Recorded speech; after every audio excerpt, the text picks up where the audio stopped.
Welcome back everybody to another episode of the Heart Facts. This episode will be specifically for people with coronary heart disease, and it will show what I typically eat on a day-to-day basis. I'm going to measure my cholesterol level also ongoing, hopefully every 2 weeks. Yesterday I went for a cholesterol reading in the local clinic here, and I should have the results of that within 5 days. I think it's very, very important that I do that, and it was suggested also in the book simply because it shows the impact of the plant-based diet on my cholesterol levels. I started this diet on April the 11th, so I'm almost a month into it, and I must say I'm very, very pleased. I do feel a lot better. I was angina free for 2 days. To celebrate it, of course, I drank a bottle of wine and I had a couple of beers. I was dying the following day and the bloody angina was back.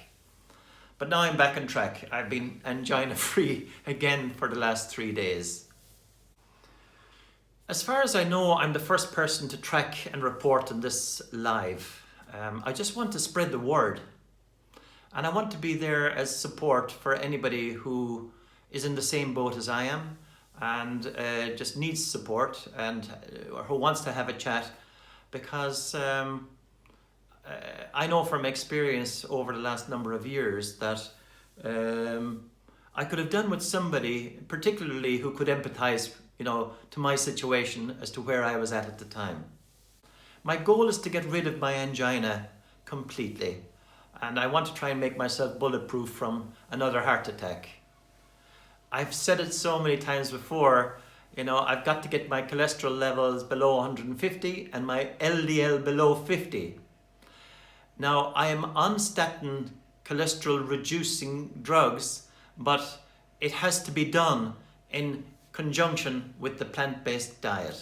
Okay, so the combination is very, very important. It's key in actual fact.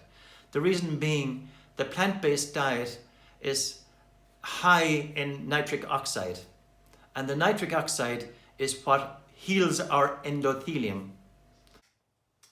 So nitric oxide being vital to healing our endothelium is a finding that won the Nobel Prize for Medicine back in 1998. It's key because using the drugs alone to reduce your cholesterol level to 150 doesn't make you heart attack proof. So to boost your levels of nitric oxide, you will have to eat 6 fistful portions of greens a day.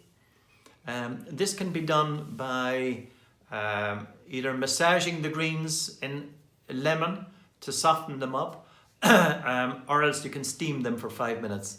But it's important that they are actually combined with balsamic vinegar, because the combination of balsamic vinegar and the actual greens is what actually boosts the nitric oxide. I'll show a slide here of the top 5 or 6 green vegetables that are high in nitric oxide.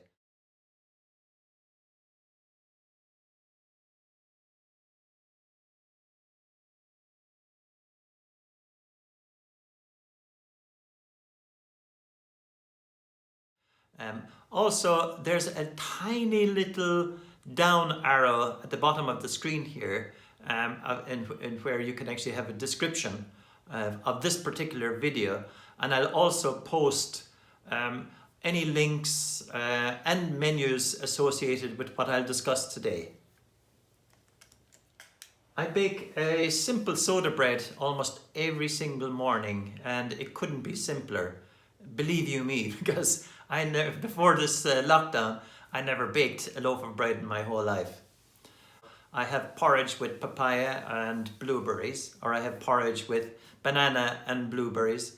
And I add the blueberries a few minutes before it's ready to serve, because the blueberries in the pot, they burst and they seep into the porridge, and it just makes it delicious, absolutely delicious. Now, occasionally, if you're in a rush and as a treat, just have some toast and Heinz beans, I just absolutely love that. After breakfast, Georgie, my partner, pretty much does all the cooking, and I focus on helping her out in the kitchen as much as I can, or doing the dishes, or being a nuisance, hoping that she might kick me out of the kitchen. But in my opinion, honestly, it's imperative that your partner buys into this diet. Of course, they can have their treats in the sly. You know, you can pretend, you just ignore it, and they're entitled to it. But you can't. Okay, there's no way can you actually even have your treats.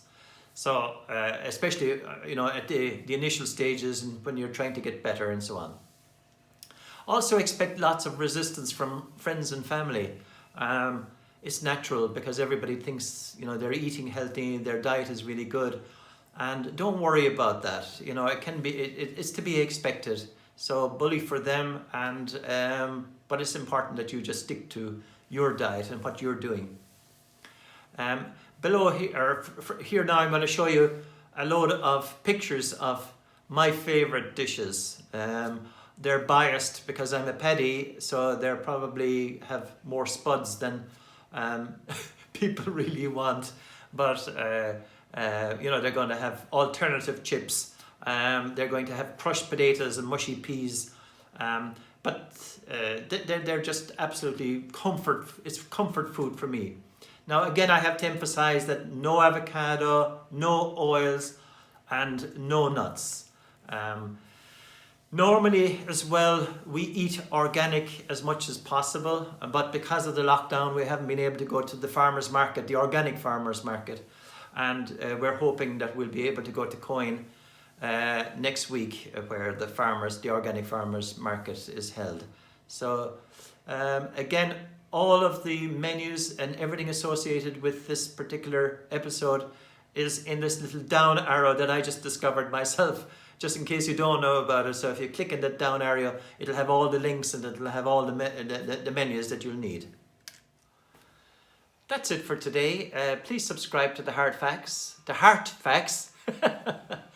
by hitting the subscribe button either here or here, and look forward to seeing you next week. Bye for a while.